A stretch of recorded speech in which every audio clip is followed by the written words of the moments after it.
নমস্কার বন্ধুরা, নতুন একটা রান্না ভিডিও নিয়ে চলে এসে ঘরোয়া পদ্ধতিতে চিকেন পকোড়া বানাবো। চিকেনের মধ্যে হলুদ দিয়ে দিয়েছি, এবার আমি নুন দিয়ে দেবো। নুন দেওয়ার পর আদা রসুন বাটা দেবো, জিরে ধনে বাটা দেবো, কাঁচা লঙ্কা বাটা দেবো। ভালো করে একটু মাখিয়ে নেব। এইভাবে আপনারা বাড়িতে বানিয়ে খেয়ে দেখবেন বন্ধুরা, খুব সুন্দর লাগে খেতে। অল্প একটু সরষে তেল দিয়ে দেবো। সরষে তেল দিয়ে আবারও ভালোভাবে মেখে নেব। মাখার পর একটু কর্নফ্লাওয়ার দিয়ে দেবো। কর্নফ্লাওয়ার দিয়ে ভালো করে আবারও মাখিয়ে নেব আমি চিকেনটা মাখানো হয়ে গেছে। এবার আমি আধ ঘন্টার মতো ঢাকা দিয়ে রাখবো। ঢাকা দেওয়ার পর এদিকে আমি কড়াই বসিয়ে দিয়েছি। কড়াইয়ের মধ্যে তেল নিয়ে নিয়েছি। তেল গরম হয়ে গেছে। এক এক করে চিকেনগুলো তেলের মধ্যে দিয়ে দেবো। হালকা তেলের মধ্যে ভাজবো। বেশি আঁচ হয়ে গেলে চিকেনগুলো ভিতরে সেদ্ধ হবে না, লাল হয়ে যাবে।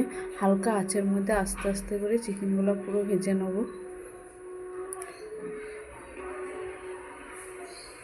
ঘরোয়া পদ্ধতিতে চিকেন পকোড়া। দেখুন বন্ধুরা, চিকেনগুলো আস্তে আস্তে আমি তেলের মধ্যে ভাজছি, হালকা আঁচের মধ্যে। চিকেন আমার ভাজা হয়ে গেছে। চিকেন পকোড়াগুলো ভাজা হয়ে গেছে। এবার আমি তুলে নেব। তুলে নেওয়ার পর ওই তেলে আবারও আমি চিকেনগুলো দিয়ে দেবো এক এক করে। আবার ভাজা হয়ে গেছে, এবার আমি তুলে নেব। দেখুন বন্ধুরা, আমার চিকেন পকোড়া রেডি হয়ে গেছে। এইভাবে আপনারা বানিয়ে খেয়ে দেখবেন, খুব সুন্দর লাগে। ভিডিওটা ভালো লাগে লাইক কমেন্ট শেয়ার করে দেবেন।